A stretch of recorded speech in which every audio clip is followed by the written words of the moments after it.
Hello and welcome to True Knowledge. Today we will be explaining economics, what it is, why it matters, and how you can start thinking like an economist.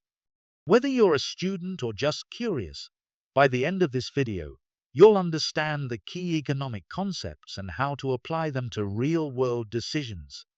Let's get into it. First off, what is economics? Economics is the study of how individuals, businesses, and governments make choices about how to use limited resources to satisfy unlimited wants. It helps us understand the world around us, from prices at the supermarket to why governments spend money the way they do. Economics has two main branches: microeconomics, which looks at individual agents like consumers and businesses, and macroeconomics, which looks at the bigger picture, like unemployment, inflation, and economic growth. Microeconomics usually involves things individuals or businesses can control, like what they purchase and how they manage their finances. Macroeconomics can't be controlled by individuals. Instead, it involves things that can affect whole states, nations, or even in some circumstances the whole world. Typically, only governments can have an effect on macroeconomic issues. We also use two types of analysis. Positive economics is objective and based on facts. For example, someone saying that a tax on cigarettes reduces smoking. Normative economics is subjective. It's about what should happen. An example would be a person saying the government should tax junk food to reduce obesity.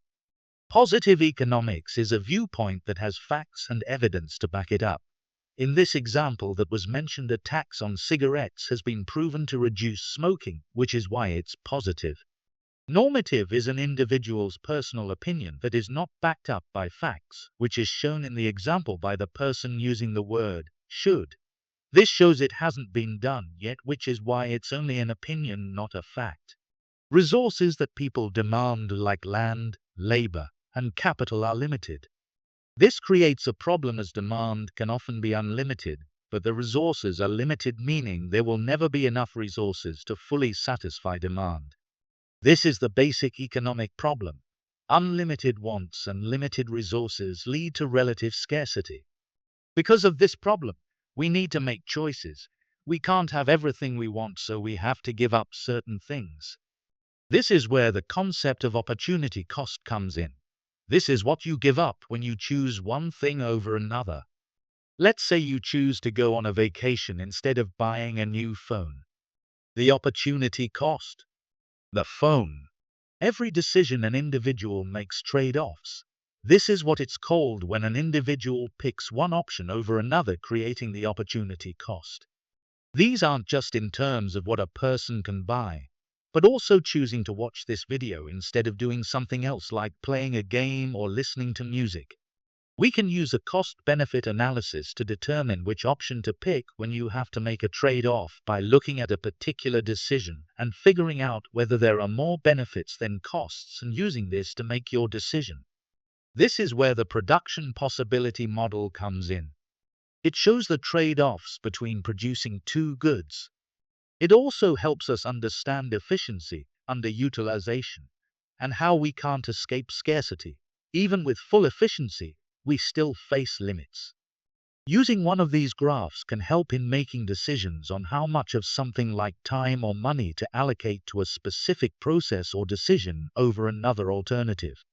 Every society needs to answer these three questions: what and how much to produce, how to produce it, and for whom to produce. Different economic systems answer these in different ways. In a market economy, decisions are made by individuals and businesses. There are no completely pure market economies in the world, but the way it would work would be a system where businesses could sell and consumers could buy without any government regulation whatsoever. In a planned economy, the government decides what is allocated to people and what they should get. This is also known as a communist system. There is no buying or selling, and all a person gets is what governments allocate to them. There are no examples of a purely planned economy in the world, but North Korea comes pretty close. Mixed economies combine both of these systems. Almost every country in the world is a mixed economy, but there is a wide range of different types of these. Some operate mostly as a market economy, but with limited control from the government. For example, the USA. Others operate with more government control, but still allow the purchase and sale of goods to take place, an example being China. Traditional economies rely on customs and traditions. These economies don't exist much in modern society, but existed in tribes and small localized groups of people in the past. Each system has trade-offs based on efficiency, equality, and freedom. Let's look at the three-sector circular flow model. Households provide labor and consume goods. Businesses produce goods and pay wages. The government taxes, spends, and provides public services. This is how the economy operates in most modern societies. This cycle keeps the economy moving. The goal of economic activity for most individuals is to improve their living standards, both material living standards, like income and possessions, and non-material living standards, examples being health, safety, and happiness. Often improving material living standards can lead to individuals improving their non-material living standards as well. Economic agents are the decision makers in a society. Consumers aim to maximize utility, or in other words, maximize their satisfaction and happiness. Businesses seek to maximize profit. Governments aim to improve living standards. Each responds to incentives and disincentives like taxes, subsidies, and regulations. Offer a tax rebate, and people might spend more.